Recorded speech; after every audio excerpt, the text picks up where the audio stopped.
Welcome back, and now we are on our interactive segment. As I had mentioned earlier, we will be hosting Jacqueline Francis, Executive Director of the Global Warming Mitigation Project, or for the purposes of this interview, GWMP,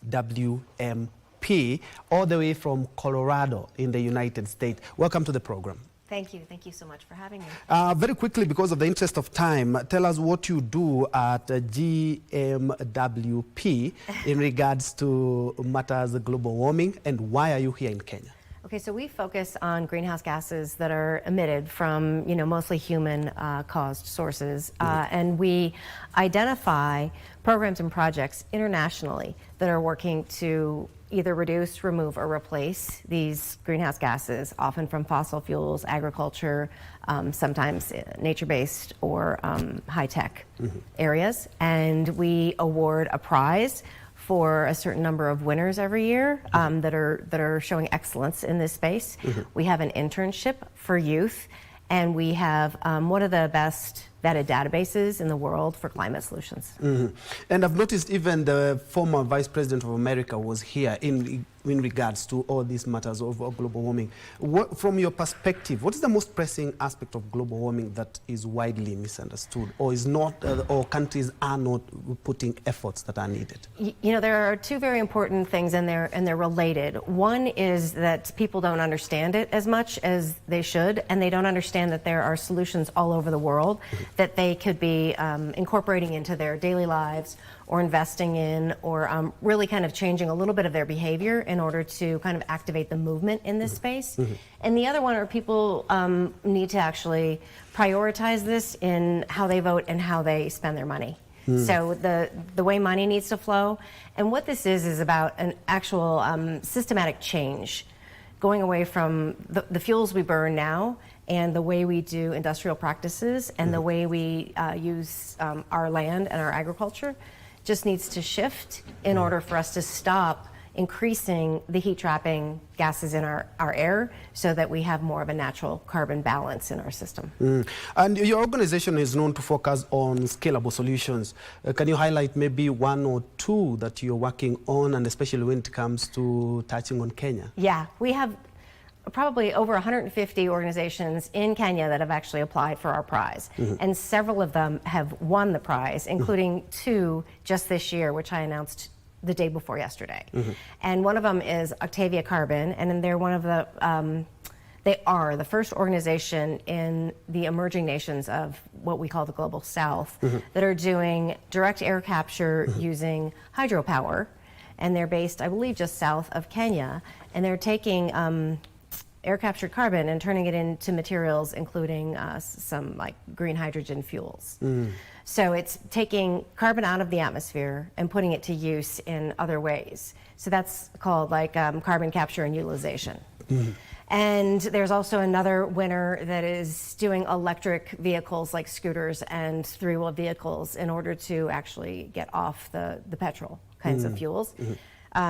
You need more of an infrastructure for the electric vehicles and more power to come from renewable sources, but these are scalable solutions that we actually know how to do. And Global Warming Mitigation Project is one of the few institutions that have had them rewarding people for their conservation efforts. Why did you come up with this idea?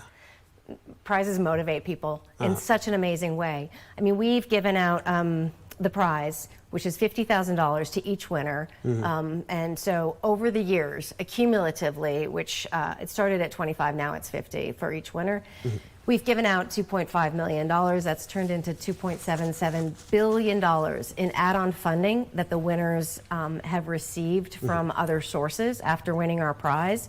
So it's an incredible launching pad. It's a leverage tool, and it really works. The whole system of motivating people, awarding people for the good things that they're doing, and then spreading that message is very inspiring. And for the young ladies and the young men who are watching right now, how can they participate in this? $50,000 when it's around what? It's more than, I think, if my math serves me right, is millions of Kenya shillings. Yeah. our application for this prize, this particular prize, opens November 1st, and it's called the Keeling Curve Prize. We're also in the process of creating a methane prize, which has to do with a different greenhouse gas than carbon dioxide. We're also working on that, and that affects waste, agriculture, food systems, and there are a lot of projects in this part of the world that could really benefit from that kind of funding. So keep an eye out for the methane prize. And they can apply for the prize. The application's not too difficult, which they can get to on our website. And then there's also the internship program that we have, which is about career building and about career capacity. So that's an international virtual program that we offer, and it is a way to get a pathway into jobs that are focusing on the idea of decarbonizing our planet. How do you select winners? We have a team of 12 expert analysts that are throughout the world. It's actually one of the strongest, robust vetting processes of this type. And then those analysts take the applications that we take 500 applications. We cap it at 500. They take those down to the top 20 finalists, which I announced in April. And then we have a team of about 10 judges that are also from around the world. They come from different areas of expertise. They can be sustainability directors of big corporations like Amazon, for instance. And they pick the 10 winners independently, and that's how we get to the top 10. Okay.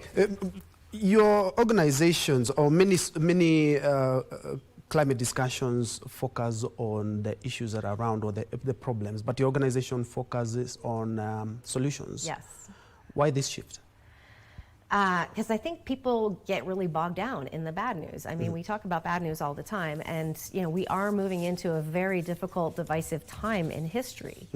And we are trying to let people know that there are so many opportunities, and there's so much progress. And we'd like to see people all over the world kind of advance in a way that takes this into account, that there are really big opportunities in the climate space, in moving on to clean tech, clean innovation, and also in a way to connect to our world so that they can preserve the beautiful natural world as it is too. I mean, Kenya is very well known for the animals that live here.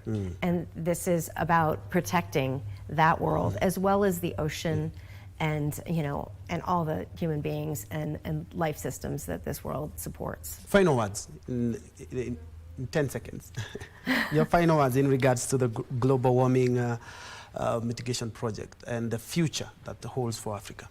Well, it feels to me like, Kenya is an emerging market in this space and a really incredible leader in Africa. And we are seeing so much innovation and so much encouragement for the kind of work that we're doing coming out of Kenya. And it would be really wonderful to see that leadership just grow throughout the entire continent, and for people to realize that they can move beyond this fossil fuel infrastructure that's been built into something that's actually much better for the entire planet. Thank you so much. Unfortunately, out of time, but thank you so much, Jacqueline Francis, the Executive Director and founder of Global Warming Mitigation Project. And as you've heard, and especially for the young men and women in the country, is that your conservation efforts could win you as much as $50,000 US. And Kenya being an emerging market, that is something to be proud of. Thank you so much indeed for joining us and for your insight as well.